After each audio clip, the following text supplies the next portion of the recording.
Direct selling को अगर आप हल्के में लेते हैं तो ये इंटरव्यू आपके लिए बहुत इंपॉर्टेंट है।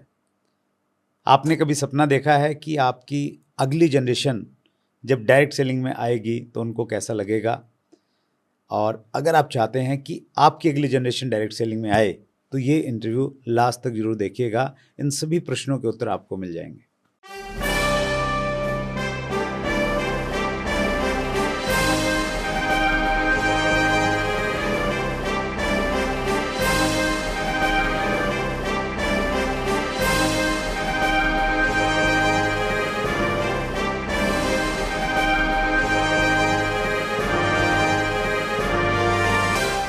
दोस्तों नमस्कार, आदाब, सत श्री अकाल। चैट विद सुरेंद्र वत्स के नए एपिसोड में आप सबका बहुत बहुत स्वागत है।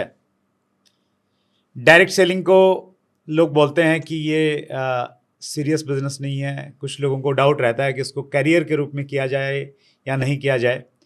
आज के एपिसोड से आपको इन सभी प्रश्नों का उत्तर मिलने वाला है। आपने अगर हमारा एपिसोड नंबर 52 नहीं देखा था तो जरूर देखिए, डिस्क्रिप्शन में उसका हम लोग लिंक डाल रहे हैं।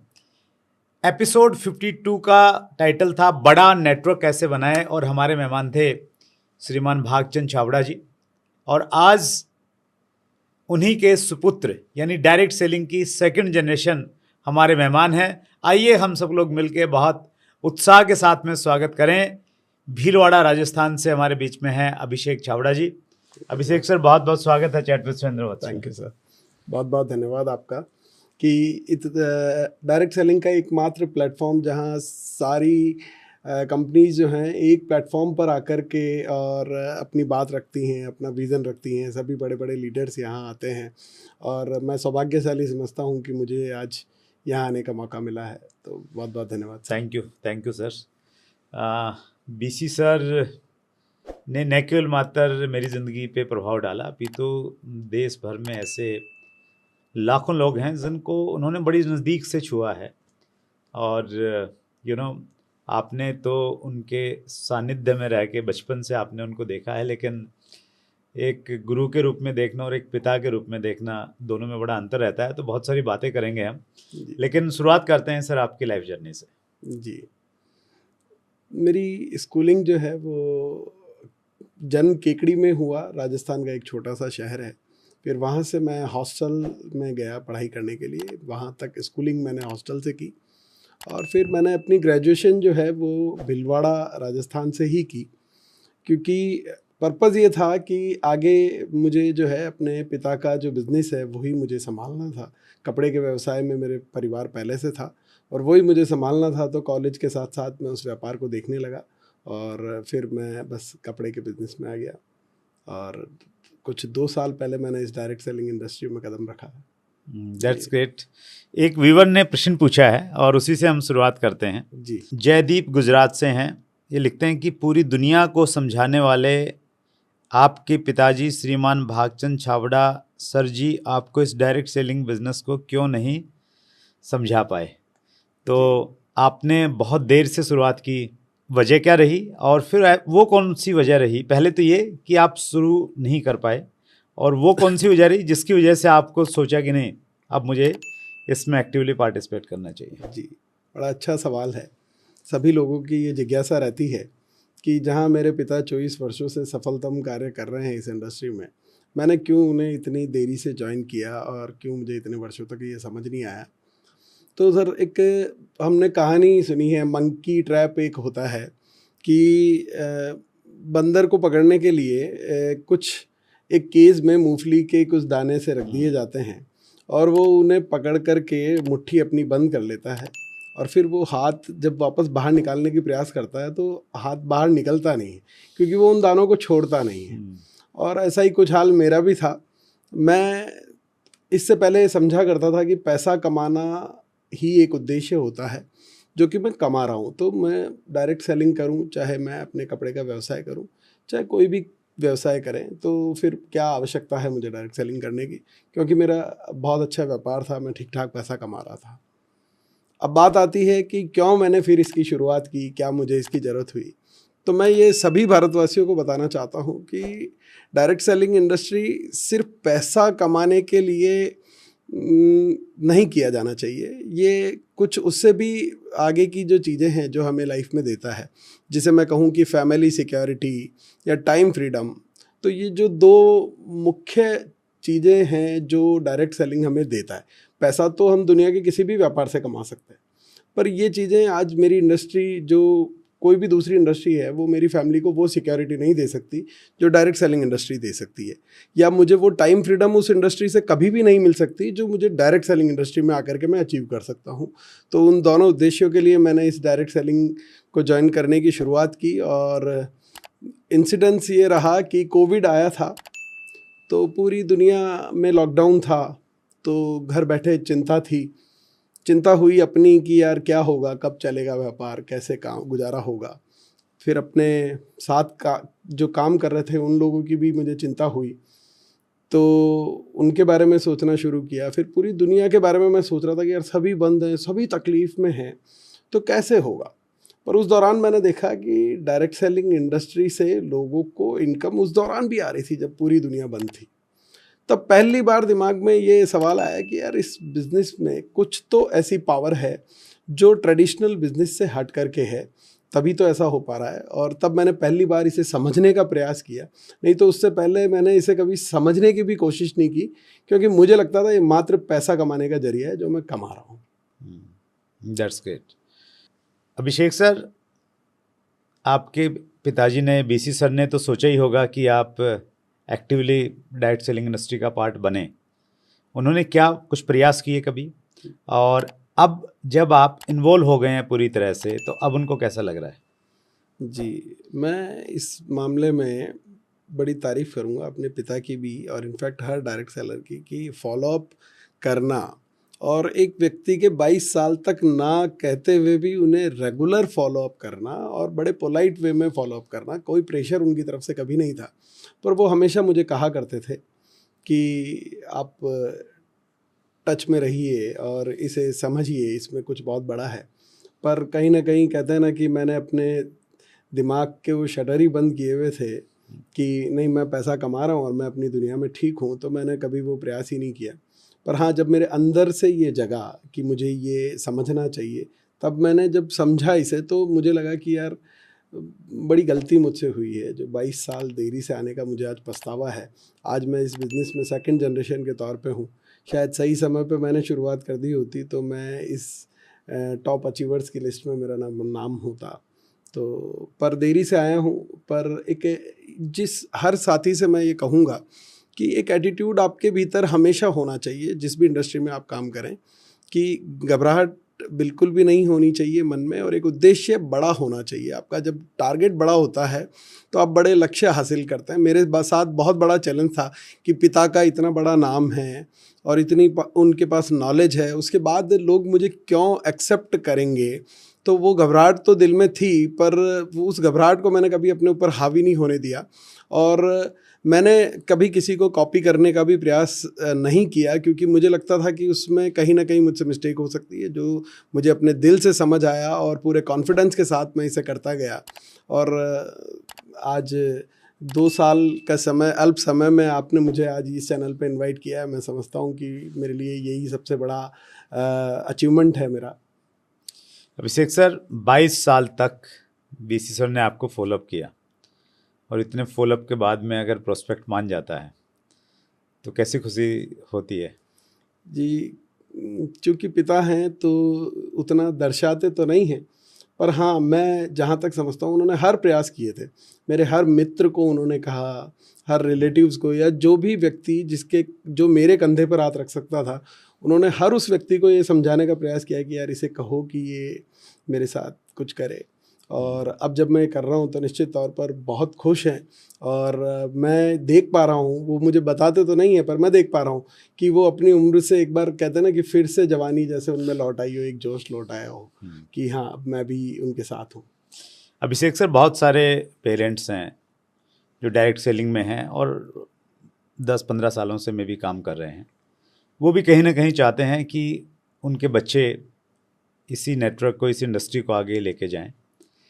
तो पेरेंट्स को आप क्या कहना चाहते हैं? बच्चों को किस प्रकार से वो इस इंडस्ट्री की तरफ ला सकते हैं? क्या माहौल देना चाहिए? क्या कहना चाहिए?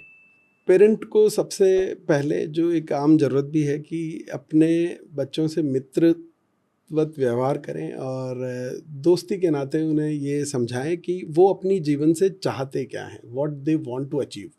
और जो भी उनके जवाब होंगे, निश्चित तौर पर एक आम आदमी के जो जवाब होते हैं कि वो चाहता है कि मेरे पास बहुत सारा पैसा हो, मेरा एक अच्छा सा नाम हो, पहचान हो, अच्छी सी गाड़ी हो, और जो भी आम सपने सभी के होते हैं, और वो सारे सपने पूरे करने की ताकत इस इंडस्ट्री में है। और वो अगर उसको सही वे में समझाएं कि इन सारे सपनों को आप अचीव कर सकते हैं, साथ ही साथ आप एक जहाँ दूसरी जगह बाहर की दुनिया में भी ये सारे सपने पूरे किए जा सकते हैं, पर वो टाइम फ्रीडम नहीं होती है। जैसे मैं अपनी बात करूँ, मेरा एक सपना था कि मैं पूरा वर्ल्ड टूर करना चाहता था, और मैं जिस कपड़े के व्यवसाय से हूँ वहाँ मैंने इतना पैसा कमा भी लिया था कि अराउंड द वर्ल्ड ट्रिप कर सकूँ मैं। वो कुछ करोड़ रुपए, 2-3 करोड़ रुपए का जो भी उसमें खर्चा आना था, उतना पैसा मैं कमा चुका था, पर मेरे पास उतना समय नहीं था कि मैं वो वर्ल्ड टूर कर सकूँ। जब मुझे यहाँ बात समझ आई कि यार एक समय के बाद उस टाइम फ्रीडम को मैं अचीव करके और मैं अपने उस सपने को पूरा कर सकता हूँ, तो इस तरह से।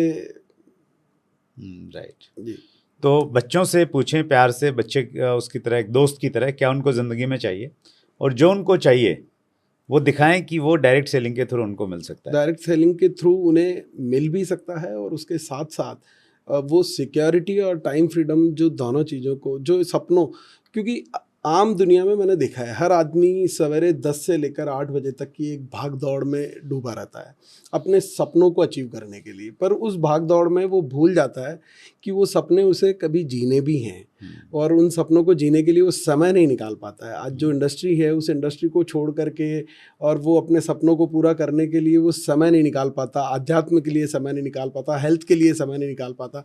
कई लोग हैं जो बड़े इंडस्ट्रियलिस्ट हैं, मैं देखता हूँ बड़ी गंभीर बीमारियों से ग्रसित हैं, चाहते हैं कि 10 दिन के लिए अपनी बॉडी को रिजुविनेट करने के लिए किसी नेचुरोपैथी सेंटर पे जाकर के रहें, बट वो टाइम वहाँ से वो स्पेयर नहीं कर पाते हैं उस इंडस्ट्री से, और जो डायरेक्ट सेलिंग में आप बड़ी खूबसूरती से उस टाइम को एंजॉय कर सकते हैं। That's great Abhishek sir. Abhishek sir, आप सेकंड जनरेशन है डायरेक्ट सेलिंग इंडस्ट्री में। जो सेकंड जनरेशन के लोग हैं जो देख रहे हैं अपने पेरेंट्स को काम करते करते, और बहुत बार जैसे आपको लगा ना कि पापा बहुत मेहनत करते हैं, इतना ट्रैवल करते हैं, और आपने इतनी मेहनत नहीं करनी है, उनको क्या कहना चाहते हैं जो कहीं ना कहीं देख के, और कोई चीज़ उनका ऐसा लगता है कि नहीं यार ये डायरेक्ट सेलिंग की ये चीज़ मुझे अच्छी नहीं लगती, ऊपरी तौर पे जब वो देखते हैं, उनको क्या संदेश देना चाहेंगे?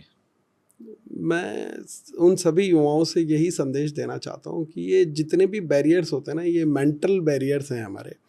अब जब इस जर्नी को स्टार्ट करेंगे, मुझे भी इस तरह की तमाम घबराहट थी कि बड़ा ही ये हार्ड वर्क है, और एक बड़ा एक संकोच, जो डायरेक्ट सेलिंग इंडस्ट्री में सबसे कॉमन संकोच एक रहता है व्यक्ति को कि यार ये टाई मुझे पहननी होगी, और इसके लिए मेरे दोस्त मेरा मजाक उड़ाएंगे, मैं ये काम करूँगा। पर आप निश्चित तौर पर जब इस जर्नी में आते हैं, और इस जर्नी में वो चीज़ें आपको मिलती है जो आपने कभी एक्सपेक्ट भी नहीं की होगी, क्योंकि एक प्यार मिलता है, एक मान सम्मान मिलता है।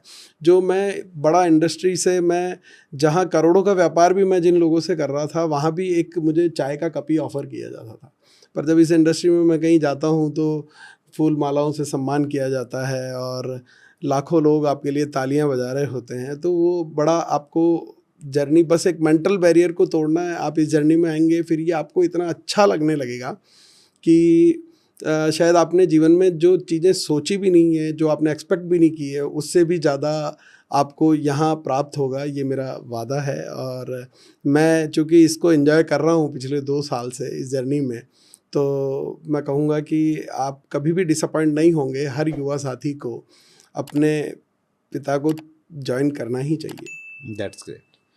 अभिषेक सर, जब कोई भी व्यक्ति अपनी परंपरा को आगे बढ़ाता है, परंपरा मीन्स कि उनके पेरेंट्स ने जो किया, परिवार ने जो किया, उसको आगे लेके बढ़ाता है, तो उस पर कहीं ना कहीं एक प्रेशर होता है। स्पेशली बुज़ुर्गों ने अगर कुछ बड़ा किया है, जैसे फिल्म इंडस्ट्री की हम बातचीत करें तो अमिताभ बच्चन ने बड़ा नाम कमाया, तो अभिषेक उस लाइन में आए, तो अभिषेक बच्चन पे कहीं ना कहीं एक प्रेशर रहा होगा। सचिन तेंदुलकर को गॉड ऑफ क्रिकेट कहा जाता है, उनका बेटा क्रिकेट में भी प्रयास कर रहा है आने के लिए। सुनील गावस्कर के बेटे के साथ में भी उसी प्रकार का शायद कुछ प्रेशर रहा होगा। पॉलिटिक्स में भी हम ऐसा कुछ देखते हैं, इंदिरा गांधी ने बड़ा किया तो लोगों ने सोचा कि राहुल गांधी भी कुछ वैसा ही करेंगे। तो चूँकि बीसी सर का अपने आप में एक बहुत बड़ा नाम है, बहुत बड़ा हो रहा है उनका, तो वो प्रेशर कहीं ना कहीं आप फील करते हैं? ये बहुत अच्छा सवाल सर आपने किया है, क्योंकि इस तरह का प्रेशर शुरुआत में था, पर मैं इसके लिए एक बहुत अच्छी बात आप लोगों को बताना चाहता हूँ कि जब भी हम कंपैरिजन अपना किसी अन्य से करते हैं तो निश्चित तौर पर वो डिप्रेशन ही लाता है, क्योंकि हम किसी सफल व्यक्ति से अपने आप को कंपेयर कर रहे होते हैं और हमने तो अभी शुरुआत की है। आप अपना कंपैरिजन हमेशा अपने आप से करें, स्वयं से करें, और रोज़ाना सोने से पहले अपने आप से इस सवाल का जवाब दे करके सोएं कि क्या मैं अपने लक्ष्य की तरफ आज और आगे बढ़ा हूँ, क्या मैंने पहले से कुछ ज़्यादा सीखा है, कुछ अपनी लाइफ में इम्प्रूव किया है। तो रोज़ाना आप एक कॉन्फिडेंस लेकर के सोएंगे कि हाँ, मैं पहले से बेहतर बनाऊँ, और वो कॉन्फिडेंस आपको देखिएगा कि किस तरह से जो आपको बहुत आगे तक लेकर के जाएगा। That's great. और मैं भी व्यूअर्स से ये कहना चाहता हूँ कि अभिषेक जी से मिलके, उनकी बातें सुन के, आपके जो ये प्रश्न हैं, और आपके नहीं, आपकी टीम के या किसी के भी जो इस इंडस्ट्री को इस निगाह से देखता है कि ये सीरियस काम नहीं है, इसे करियर के रूप में नहीं किया जा सकता है, आज का ये एपिसोड आप उनको दिखा सकते हैं और उनको बता सकते हैं कि ये एक ऐसा काम है जिसमें अगर एक पीढ़ी ने मेहनत की तो अगली पीढ़ी को उस प्रकार की और उस लेवल की मेहनत नहीं करनी पड़ेगी। वो और उसको मतलब जीरो से शुरू नहीं करेंगे। वो जहाँ से पहली पीढ़ी छोड़ती है, दूसरी पीढ़ी उसको आगे लेके चलेगी, और दूसरी पीढ़ी नहीं, तीसरी पीढ़ी भी आगे बढ़ेगी। और आने वाले समय में हम चैट विद सुरेंद्र वत्स पे डायरेक्ट सेलिंग की तीसरी पीढ़ी से भी मिलेंगे, उनसे भी आपको रूबरू करवाएंगे। तो आज का एपिसोड आपको बहुत कॉन्फिडेंस दे सकता है। और अगर आप अभिषेक सर से पर्सनली मिलना चाहते हैं तो अभिषेक सर हमारे साथ में हिस्सा बन रहे हैं फ्रेंड्स मीट 2025 का। पटना में अभिषेक सर रहेंगे। और अभिषेक जी, पहले तो बहुत बहुत आपका आभार इस चीज़ के लिए। आपका एक लंबा सा शेड्यूल बना था, उसको आपने पोस्टपोन करके ये मुनासिब समझा कि आप फ्रेंड्स मीट में आएंगे और इंडस्ट्री में एकजुटता का जो हमारा मिशन है, डायरेक्ट सेलिंग का जो महाकुंभ है, उसका हिस्सा बनेंगे। जी, मैं कहूँगा कि हर साथी जो भी इस इंडस्ट्री से जुड़ा है उन सभी को वहाँ ज़रूर आना चाहिए, क्योंकि एक हर व्यक्ति का एक अपना एक अलग नज़रिया होता है, अपना काम करने का एक अलग तरीका होता है, और वहाँ जो आपको सीखने को मिलता है और रोज़ाना अपने को बेहतर बनाना ही इस फील्ड में आपको बहुत आगे ले जाएगा।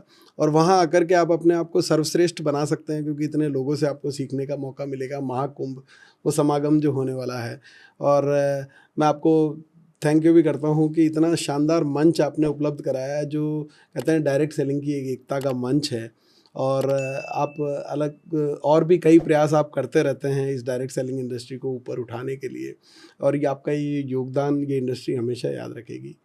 तो मैं तो ज़रूर आ ही रहा हूँ, और सभी से मैं रिक्वेस्ट करूँगा कि सभी लोग आएँ फ्रेंड्स मीट, जो कि 16 फरवरी को पटना में होने वाला है। अभिषेक सर, हमारा एक मोटो बहुत साफ है, बहुत क्लियरिटी है उसमें कि हम डायरेक्ट सेलिंग को उस मुकाम पे लेके जाएंगे जिसकी ये हकदार है। और डायरेक्ट सेलिंग की जो परसेप्शन अभी बनी हुई है, कहीं ना कहीं मीम्स के माध्यम से लोग डायरेक्ट सेलिंग का मजाक उड़ाते हैं या कुछ ऐसी बातें बोलते हैं जो सुनने में बहुत अच्छी नहीं लगती। हमने उन स्थितियों को, उन परिस्थितियों को, उस हालात को बदलना है। और इसी प्रकार से हम बहुत सारे इनिशिएटिव लेते हैं। फ्रेंड्स भी उसमें एक हो गया। लास्ट ईयर से हमने एक और शुरुआत की अभिषेक सर, वो की डायरेक्ट सेलिंग हाफ मैराथन की।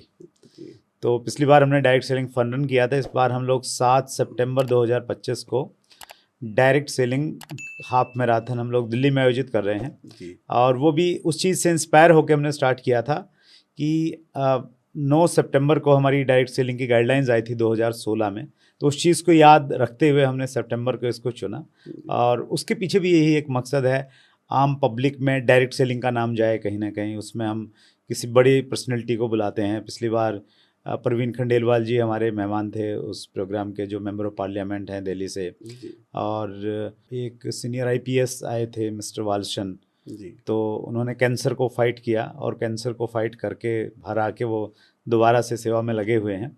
तो उस प्रकार के लोगों को भी कहीं बुलाते हैं ताकि उनको भी कहीं ना कहीं नज़दीक से डायरेक्ट सेलिंग को जानने का एक मौका मिले। तो इस प्रकार के बहुत सारे इनिशिएटिव्स हैं। और आप जैसे व्यक्ति जिनको बहुत सारे लोग फॉलो करते हैं, बड़ी कमिटमेंट्स और व्यस्तताएं रहती हैं, उसके बावजूद भी आप समय निकालते हैं, तो हमारा हौसला कई गुना बढ़ जाता है sir. Thank you. So Patna में मुलाकात करेंगे, अभिषेक जी से आप मिल सकते हैं। रजिस्ट्रेशन तो हो सकता है जब तक ये एपिसोड जाए रजिस्ट्रेशन बंद हो चुके हों, नीचे लिंक होगा, आप ट्राई कर सकते हैं। सो हर मंगलवार को हम एक बड़ी शख्सियत से मिलते हैं, अगले मंगलवार को फिर एक बड़ी शख्सियत से मुलाकात होगी।